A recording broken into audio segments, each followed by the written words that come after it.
Maya Rodriguez never thought she'd be sitting in a piano lesson at 28 years old, but here she was, staring at black and white keys that looked more intimidating than her tax spreadsheets at work.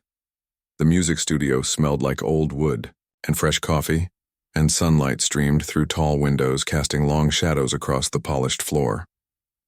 Her instructor, Mrs. Kim, was a petite woman in her 60s, with silver hair pulled back in a neat bun, and glasses that seemed to magnify her kind but serious eyes. She had the sort of presence that commanded respect without saying a word, and Maya could tell she'd been teaching piano for decades just by the way she positioned herself at the bench.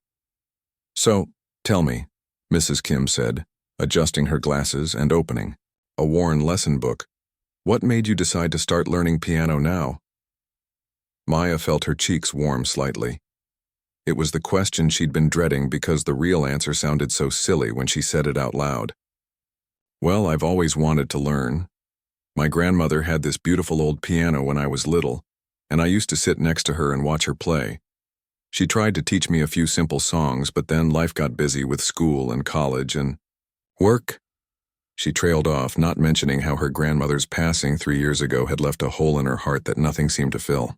Working as an accountant paid the bills, sure, but sitting in her cubicle crunching numbers day after day made her feel like she was slowly disappearing inside herself. Mrs. Kim nodded thoughtfully. "It's never too late to start something new.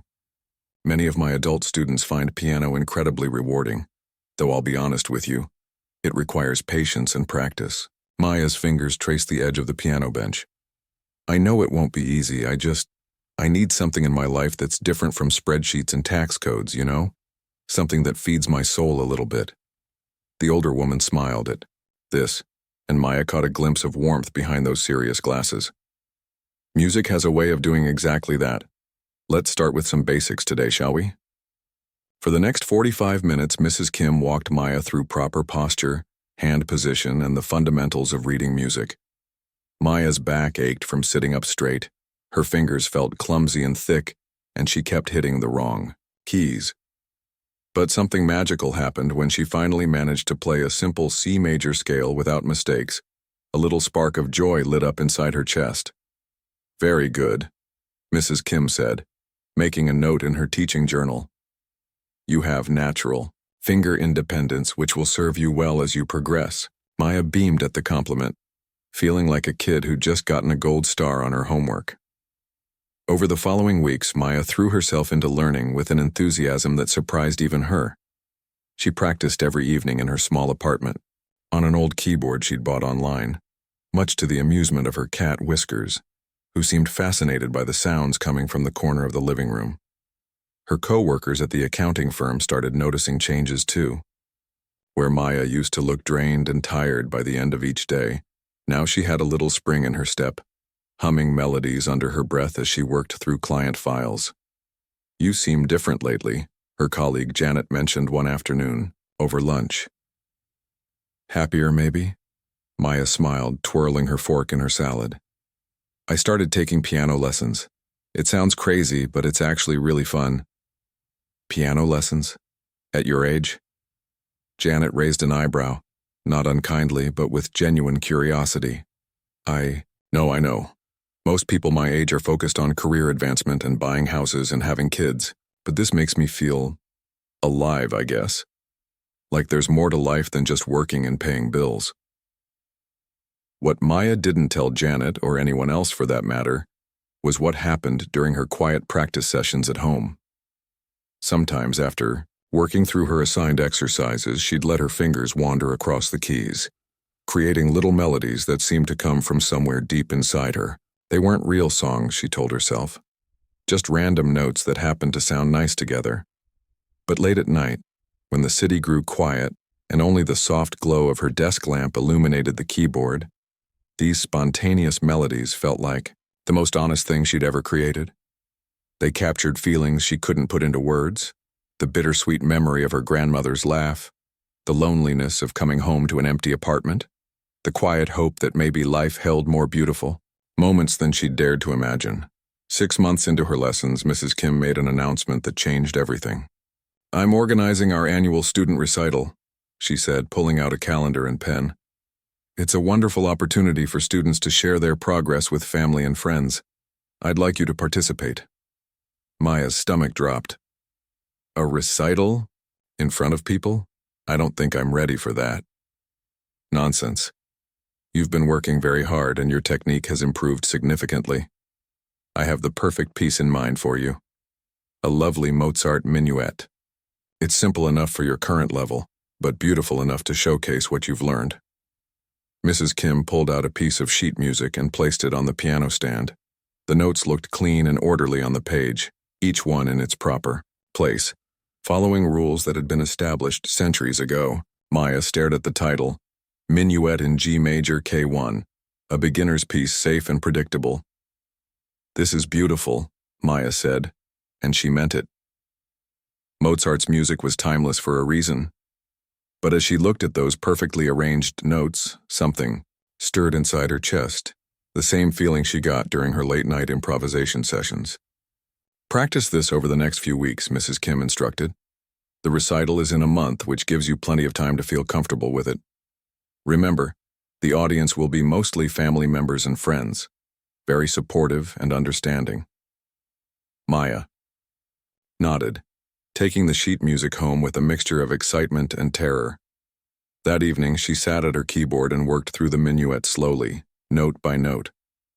It was indeed beautiful, with a gentle, lilting quality that made her think of ladies in flowing dresses dancing in grand ballrooms.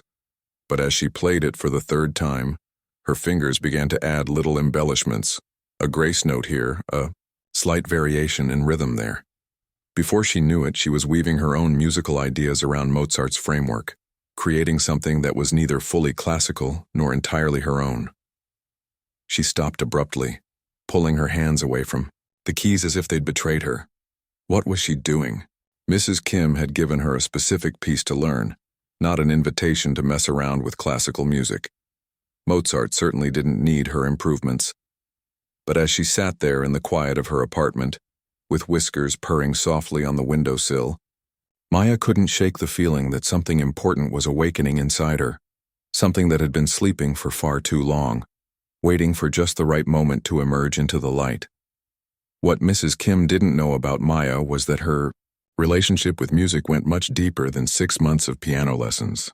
Hidden in the small wooden box on her bedroom dresser were dozens of voice recordings on her phone, melodies she'd hummed into the device during quiet moments over the past few years, thinking no one would ever hear them. It had started innocently enough during her college days. Maya would be walking across campus between classes and suddenly a tune would pop into her head, sometimes happy and bouncing, other times slow and thoughtful. At first, she'd just hum them to herself, but they had a way of sticking around, growing and changing as days passed. Her roommate back then, Lisa, had caught her humming one evening while they studied for finals.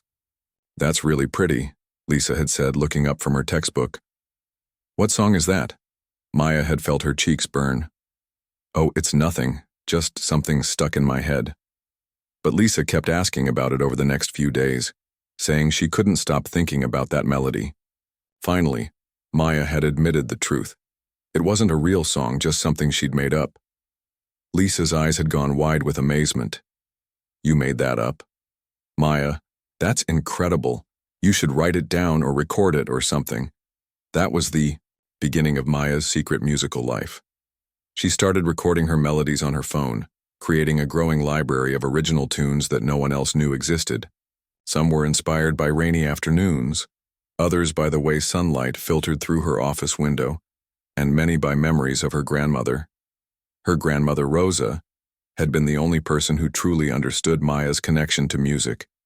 During summer visits when Maya was a child, Rosa would sit at her old upright piano in the evening, playing everything from classical pieces to jazz standards to songs she'd learned growing up in Mexico. "Music isn't just about the notes on the page, mija," Rosa used to say, her weathered hands dancing across the keys with surprising grace. "It's about what you feel in here." She'd tap her chest, right over her heart, "and what you want to share with the world." Maya remembered being 8 years old, sitting beside her grandmother on the piano bench, trying to copy the simple melodies Rosa taught her. But even then, Maya's little fingers would wander, adding their own touches to the songs. creating variations that made Rosa smile. "You have it," Rosa had whispered one evening after Maya had turned "Twinkle, Twinkle, Little Star" into something that sounded almost like a lullaby from another world. The gift. The ability to hear music that doesn't exist yet. Maya hadn't understood what that meant at the time, but now, sitting in her apartment with her phone full of original melodies, she was beginning to grasp her grandmother's words. After Rosa passed away 3 years ago, Maya had inherited the old piano, but her tiny apartment couldn't accommodate it. She'd had to sell it, keeping only a small framed photo of Rosa at the keys and the wooden music box that played Clair de Lune when you opened the lid. The loss of both her grandmother and the piano had left Maya feeling disconnected from the musical part of herself.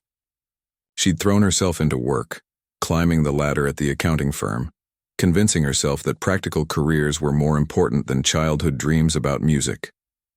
But the melodies never stopped coming. During boring meetings, Maya would find herself tapping out rhythms with her pen. While waiting for the bus, she'd catch herself humming new tunes. Late at night, unable to sleep, she'd grab her phone and quietly hum melody after melody into the voice recorder, sometimes for an hour or more. Her phone now contained over 300 individual recordings, some just 15 seconds long, others stretching for several minutes. She'd organized them into folders: happy tunes, rainy day songs, thinking of grandma, and late-night melodies. Sometimes, when she was feeling particularly lonely or stressed, she'd put in her earbuds and listen to her own creations, surprised by how they could change her mood or bring back specific memories. The strangest thing was how complete these melodies felt in her head. When she hummed them, she could hear full arrangements, imaginary violins and cellos, piano accompaniments, even percussion.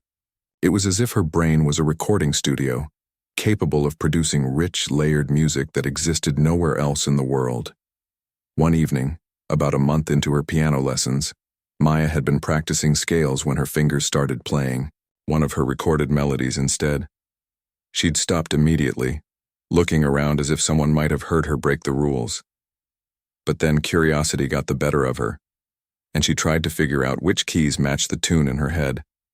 It was harder than she'd expected. The melody existed in her mind as pure sound, but translating it to specific piano keys required skills she was still developing. She spent an hour that night, slowly picking out the notes, and when she finally managed to play the entire melody, on the keyboard she felt a rush of joy unlike anything she'd experienced in years. From that night forward, Maya's practice sessions became divided into 2 parts. First, she'd dutifully work through her assigned exercises and pieces, following Mrs. Kim's instructions carefully. But then, when she was sure her neighbors couldn't hear, she'd spend another hour or 2 trying to translate her phone recordings into piano music. Some melodies transferred easily to the keyboard, while others seemed to require harmonies and chords she didn't yet know how to play. She started writing down the successful translations in a notebook, using her basic music theory knowledge to create simple lead sheets, just melody lines with chord symbols above them. The notebook became her most treasured possession.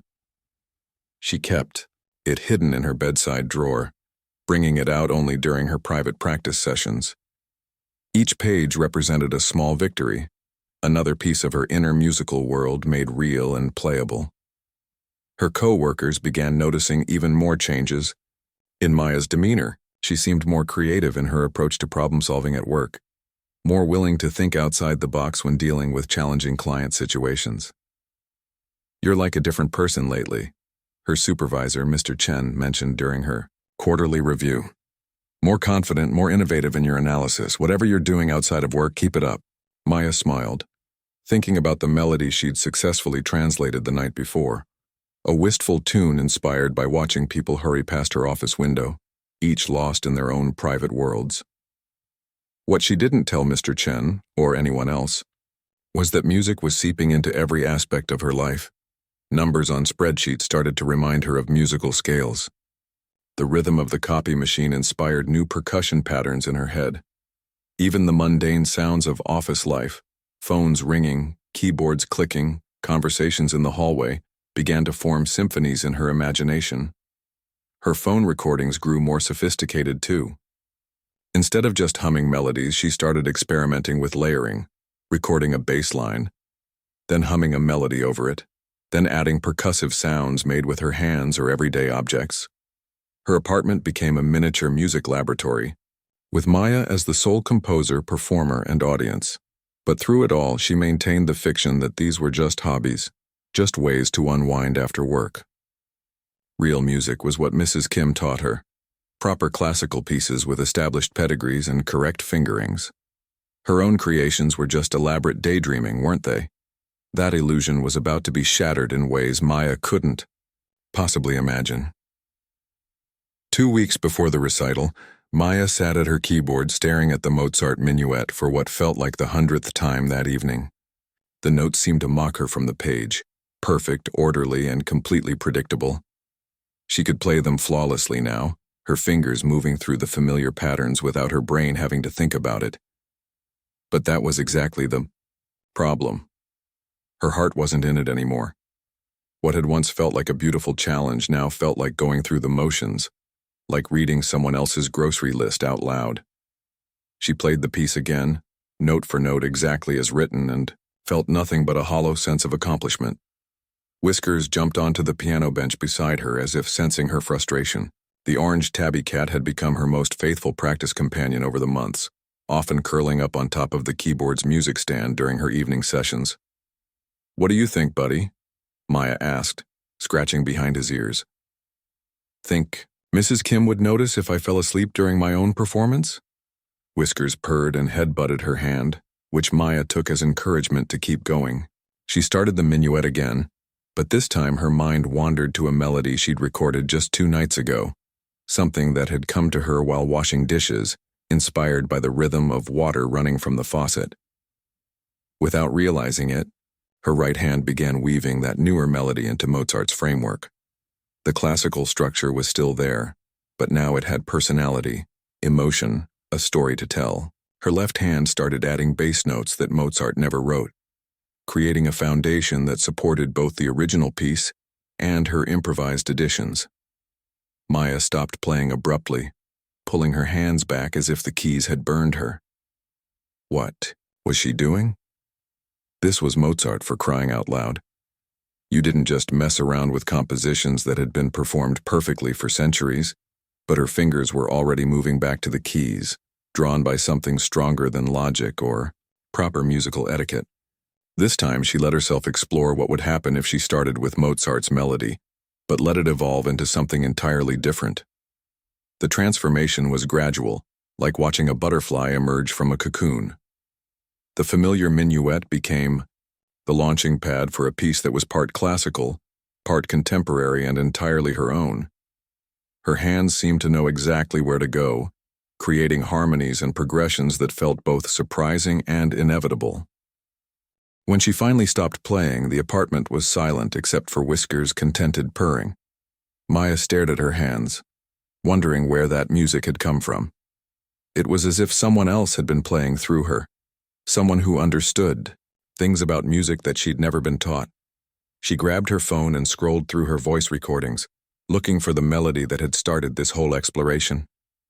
When she found it and played it back, she was amazed to realize how much it had grown and changed during her improvisation. What started as a simple tune about washing dishes had become something complex and beautiful, a piece that seemed to contain entire worlds of emotion. That night, Maya couldn't sleep. She kept thinking about what had happened at the keyboard, how natural it had felt to transform Mozart's music into something personal and meaningful. She'd spent months convincing herself that her original melodies were just silly experiments, not real music, but what she'd played tonight felt more real than anything she'd ever performed. The next morning at work was torture. Maya sat in her cubicle trying to focus on quarterly tax reports, but her mind kept drifting back to the previous evening's musical discovery. During her lunch break, she found herself humming the hybrid melody she'd created, attracting curious looks from co-workers eating in the break room. "That's a pretty tune," said Janet, looking up from her sandwich. "What is it?" Maya felt the familiar flush of embarrassment. "Oh, just something I was working on for piano lessons." "I didn't know they taught modern stuff in classical piano lessons," Janet replied. "It sounds almost like something you'd hear in a movie soundtrack." The comment stuck with Maya for the rest of the day. Movie soundtrack? Her little musical experiment had sounded professional enough that someone could imagine it in a film. The idea seemed impossible, but it planted a seed that grew stronger with each passing hour. That evening, Maya approached her keyboard with a new sense of purpose. Instead of starting with the Mozart Minuet, she decided to explore what would happen if she began with one of her original recordings and tried to develop it the same way she'd transformed the classical piece. She selected a melody from her Thinking of Grandma folder, a bittersweet tune that had come to her while looking through old photo albums. As her fingers found the notes on the keyboard, she tried to imagine what Rosa would have done with this melody. Her grandmother had always talked about music as a conversation, with different instruments or voices responding to each other like friends sharing stories.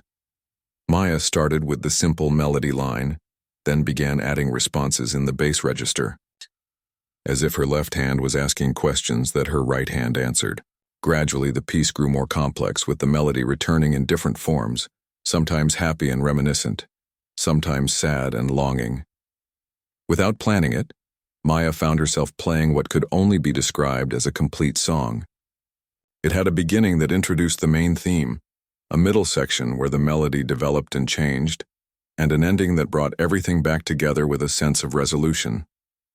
When she finished, Maya sat in stunned silence. That wasn't just a tune or a musical experiment. That was a real piece of music, something with structure and emotional depth and artistic integrity. It was the kind of music that could make people feel something important. Over the next few days, Maya found herself caught between two worlds. During her official practice time, she dutifully worked through the Mozart Minuet, making sure she could perform it perfectly for Mrs. Kim and the recital audience. But afterwards, she'd spend hours developing her original compositions, watching them grow from simple phone recordings into full-fledged musical pieces. She created a new notebook specifically for these expanded compositions, filling page after page with melody lines, chord progressions, and notes about how different sections should feel when performed. Some pieces were gentle and introspective, others were energetic and playful. One, inspired by a thunderstorm she'd watched from her office window, was dramatic and powerful in ways that surprised her. The more she worked on her original music, the more the Mozart Minuet felt like wearing clothes that didn't fit. It was perfectly fine music, and she could play it competently, but it didn't represent who she was or what she had to say as a musician. Maya started having dreams about the recital, not nightmares exactly, but vivid scenarios where she sat at the grand piano in front of an audience and couldn't remember how the minuet was supposed to start.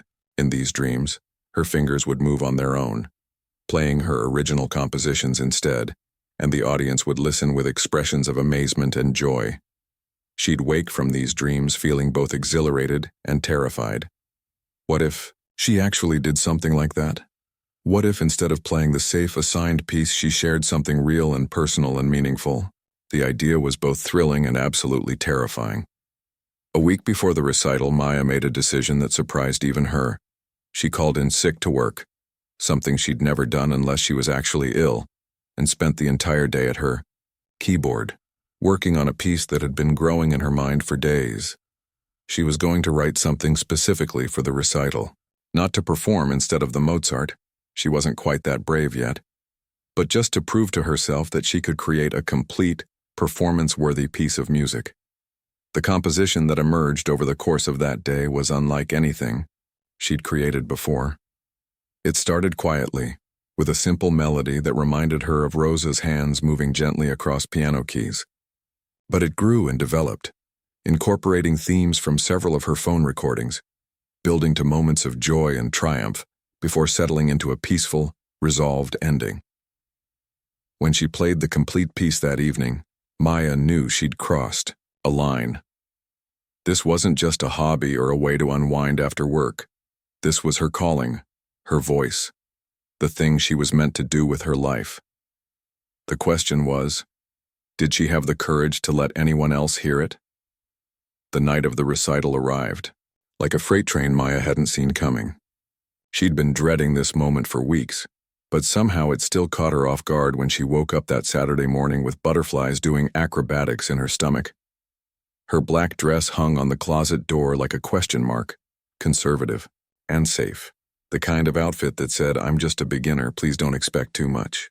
Maya had bought it specifically for tonight, telling herself she needed to look the part of a serious piano student.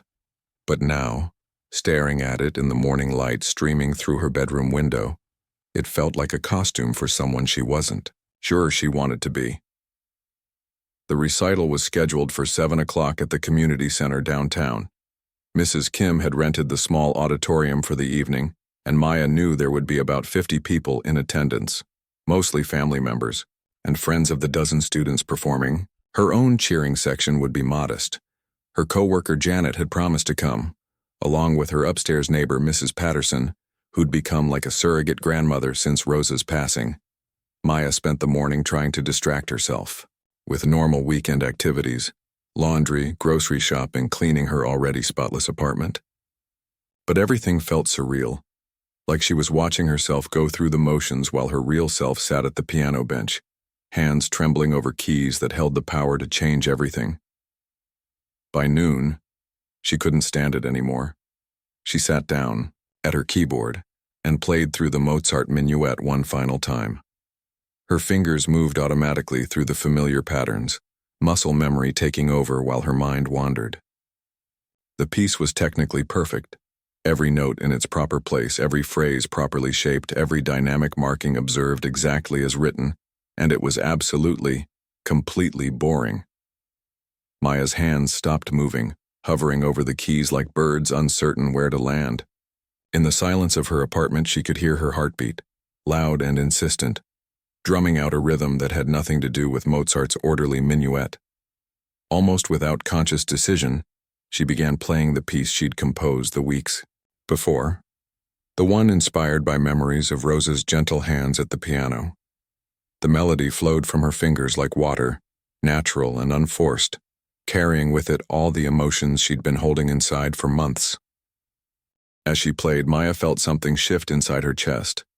This music wasn't just notes on a page or sounds in the air.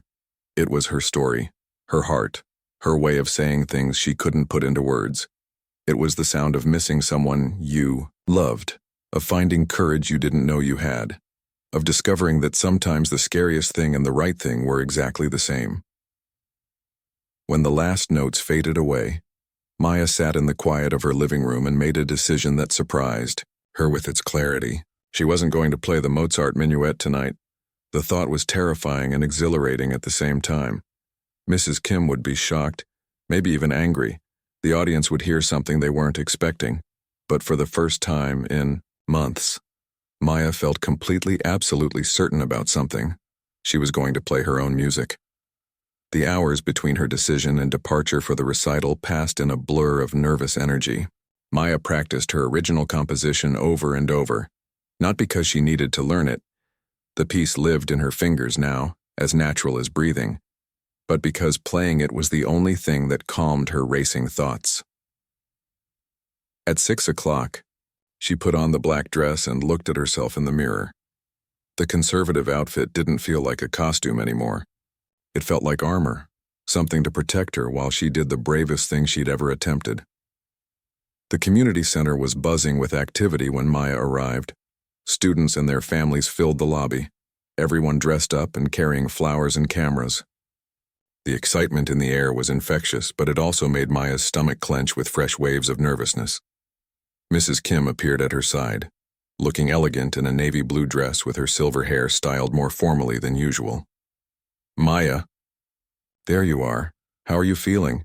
Ready to show everyone that beautiful Mozart piece?" Maya opened her mouth to confess what she was planning, but the words stuck in her throat. Mrs. Kim looked so pleased, so confident in her students' preparation. How could Maya explain that she was about to throw away months of careful instruction in favor of a piece Mrs. Kim had never even heard? I'm ready," Maya managed, which was technically true, even if not in the way her teacher expected. "Wonderful. You're performing fourth on the program, right after little Tommy Chen plays his Bach invention. That gives you time to settle in and watch the other students." Maya nodded, accepting the program Mrs. Kim handed her. Her name was printed in neat black letters. Maya Rodriguez, Minuet in G major, K.1 by W.A. Mozart. Seeing it in print made her deception feel more real and more terrifying. The auditorium was small but elegant, with about 60 seats arranged in neat rows facing a raised stage. A beautiful black grand piano sat in the center, its polished surface reflecting the warm stage lights. Maya had never played on a grand piano before. Her lessons were on Mrs. Kim's upright, and her practice was done on her small keyboard. The instrument looked both inviting and intimidating, like a magnificent beast that might either purr under her touch or bite her if she approached wrong. She found Janet and Mrs. Patterson in the third row, both waving enthusiastically when they spotted her. Their supportive smiles made Maya's chest tight with emotion. These people cared about her, believed in her, had taken time from their Saturday evening to watch her perform. What if she disappointed them? What if her original composition wasn't as good as she thought? What if she froze up there and couldn't play anything at all? The recital began with Mrs. Kim's welcome speech, thanking everyone for coming and celebrating the hard work of her students.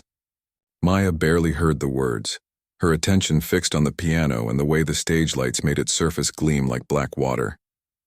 The first 3 students performed admirably, a teenage girl playing a Chopin waltz, an older gentleman tackling a Bach prelude, and little Tommy Chen, who couldn't have been more than 10 years old, racing through his invention with the kind of fearless energy that only children possess. Then Mrs. Kim was calling her name, and Maya was walking toward the stage on legs that felt like they belonged to someone else. The applause from the audience sounded like it was coming from underwater, distant and muffled. She sat down at the piano bench and adjusted the height, her hands shaking as she touched the keys for the first time. The grand piano felt different from any instrument she'd played before, more responsive, more alive, as if it was eager to sing whatever songs she might offer it. Maya looked out at the audience, seeing friendly faces illuminated by the soft auditorium lights. Mrs. Kim sat in the front row, her expression encouraging and expectant. Janet gave her a thumbs up. Mrs. Patterson was already dabbing at her eyes with a tissue, emotional before the music had even begun. These people had come here tonight expecting to hear Mozart's Minuet in G major. They'd read it in the program, prepared themselves for a simple classical piece played by a beginner student. Maya's hands hovered over the keys, and for a moment, she wavered. It would be so easy to play what was expected, to be safe and predictable and forgettable. But then she thought about Rosa, about all those evenings spent at the old upright piano, about her grandmother's voice saying, "Music isn't just about the notes on the page, Misha. It's about what you feel in here." Maya took a deep breath, placed her fingers on the keys, and began to play the music of her heart. The first notes that came from Maya's fingers weren't Mozart at all. They were soft, gentle, and unmistakably personal, the opening phrase of her composition inspired by Rosa's memory. The sound seemed to surprise even Maya herself, as if the piano had decided what to play without consulting her conscious mind. For a split second, she felt panic rising in her chest. What was she doing? She could still switch to the Mozart piece. It wasn't too late. Her muscle memory could take over and deliver the safe, expected performance that would make everyone comfortable. But then something magical happened. The grand piano responded to her touch in a way her little keyboard at home never could. Each note bloomed with rich, warm tone, filling the auditorium with sound that seemed to wrap around the audience like a gentle embrace. Maya felt the instrument come alive under her hands, eager to tell the story she'd been carrying inside her heart. The melody unfolded slowly, introducing itself to the room like someone sharing a treasured memory. Maya could sense the audience's attention shifting, becoming more focused. This wasn't what they'd expected to hear, but something about the music was drawing them in, making them lean forward in their seats. Mrs. Kim's expression in the front row had changed from confident expectation to puzzled concern. Maya caught her teacher's eye for just a moment and saw questions there. What was this music? Where was the Mozart? But Maya couldn't stop now, even if she'd wanted to. The composition was pouring out of her like water from a broken dam, months of suppressed creativity finally finding its voice. As the piece developed, Maya felt herself relaxing into the performance in a way she'd never experienced before. Usually when she played, part of her mind was always monitoring her technique, watching her hand position, counting beats, worrying about mistakes. But tonight, all of that analytical thinking faded away. She was simply having a conversation with the piano, sharing something deeply personal with a room full of strangers who were becoming less strange with every passing note. The melody she'd written about her grandmother began to evolve and grow, incorporating themes and variations that Maya hadn't planned, but that felt completely natural in the moment. Her left hand found bass lines that seemed to answer the questions her right hand was asking, creating a musical dialogue that told the story of loss and love, of growing up and finding your voice, of honoring the past while stepping boldly into the future. Maya became aware that the auditorium had fallen completely silent, not the polite quiet of people waiting for a student recital to end, but the profound silence of an audience genuinely moved by what they were hearing. She could feel their attention like a physical presence, warm and encouraging, urging her to share even more of herself through the music. The piece moved through different emotional territories, playful sections that made Maya think of childhood summers at Rosa's house, melancholy passages that captured the ache of missing someone you love, and triumphant moments that celebrated the joy of discovering your own creative voice. Maya's hands seemed to know exactly where to go, finding harmonies and progressions she'd never consciously learned, but that felt as natural as breathing. In the front row, Mrs. Kim's expression had transformed from confusion to amazement. Maya could see her teacher listening with the intensity of someone discovering a completely new language, trying to understand how a student she thought she knew could suddenly reveal such depth and sophistication. Janet was openly crying now, tears streaming down her face as she recognized something in Maya's music that spoke to her own dreams and disappointments. Mrs. Patterson had her hands pressed to her heart, swaying slightly with the rhythm, her eyes closed as if she were seeing memories of her own youth dancing behind her eyelids. But Maya was barely aware of the audience anymore. She was lost in the music, in the conversation between her heart and the piano, in the sensation of finally, completely, authentically being herself in front of other people. Every note felt like a small act of courage, every phrase like a step toward the person she was meant to become. The composition built to a climax that surprised even Maya with its emotional power. Her hands were moving across the entire keyboard now, using techniques she'd somehow absorbed through months of practice and listening, creating layers of sound that painted pictures in the air. The music spoke of transformation, of the moment, when a caterpillar becomes a butterfly, when someone stops pretending to be small and steps into their full potential. And then, gradually, the piece began to settle into its resolution. The melodies that had danced and argued and celebrated throughout the composition came together in a final statement that felt like coming home. Maya played the last few measures with her eyes closed, feeling each note resonate through her body and into the silent auditorium. When the final chord faded into silence, the quiet stretched on for what felt like an eternity. Maya opened her eyes and looked out at the audience, suddenly remembering where she was and what she'd just done. Had she made a terrible mistake? Had she ruined the recital? Had she embarrassed Mrs. Kim and disappointed everyone who came to support her? Then the applause began. It started with one person. She thought it might have been Mrs. Patterson, clapping slowly, deliberately. Then Janet joined in, then someone from the back of the room, then more voices, until the entire auditorium was filled with the sound of people showing their appreciation, not just for a performance, but for a moment of genuine human connection.